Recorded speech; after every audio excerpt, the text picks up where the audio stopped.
Right, another big story of the day. Shrien Dewani, the man accused of masterminding the murder of his wife Annie Dewani in 2010, has landed in South Africa. On the line now is Justice Department spokesperson Mthunzi Mhaga. Mthunzi, thank you for your time this morning. Who received Shrien Dewani this morning?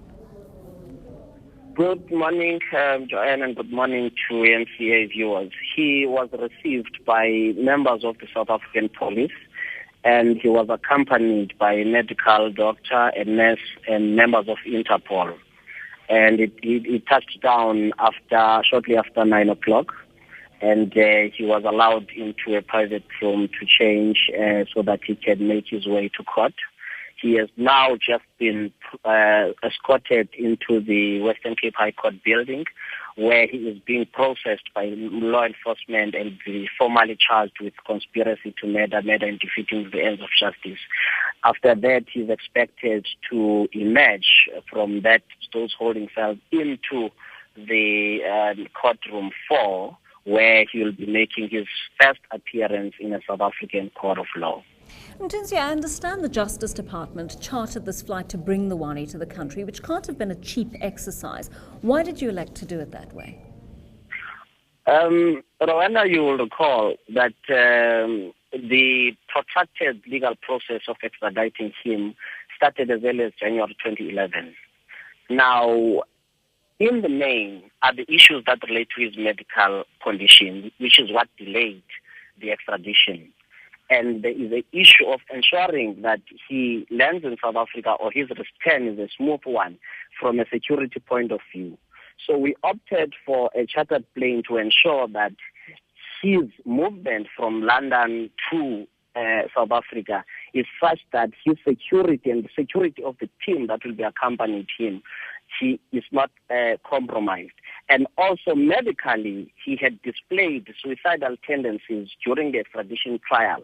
So he needs constant monitoring so that his road to recovery and the examination process to ensure that he is fit to stand trial in a South African court is not jeopardized or doesn't have adverse effect. We would have thought that if we put him on a commercial flight, obviously there would be passengers who would want or be curious enough to interact with him, and that may be a security risk. And also, medically, he may not be in such a way that he can be attended to without any hindrance, given the fact that there will be more than 200 people on that flight.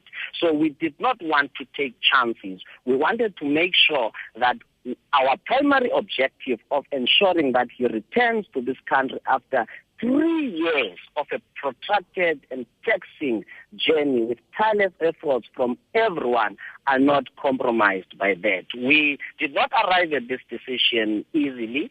We know very well that some people will start questioning it, but we are driven by a primary objective of ensuring that he gets to this country without any hindrance and that he eventually recovers, gets treatment, and stands trial as a fit and proper person, so that all the issues that the NPA wants to ventilate insofar as charges are concerned are done without any problems.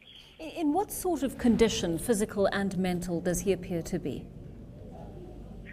Can you come again? In what sort of condition is he from a physical and mental point of view, Mthunzi?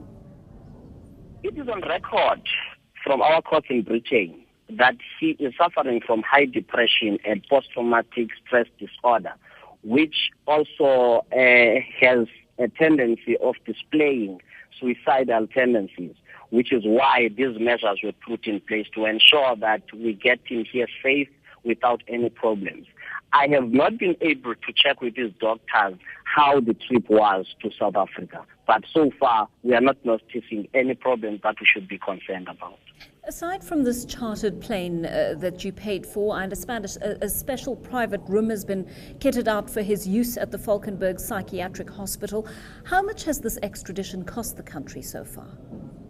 I am unable now to give an estimation. We would have to touch base with the Chief Financial Officer of the department and also total all the costs, and then at an appropriate time we'll communicate that. We are transparent on this issue because the decision on to talk is a conscious one, informed by a primary objective that a crime has been committed in South Africa, a foreign national is accused thereof and is implicated, and therefore we need to ensure that though he is a suspect, he's a suspect who's a patient whose medical condition is peculiar such that we had to procure a chartered plane to ensure that his return is a smooth one to the country.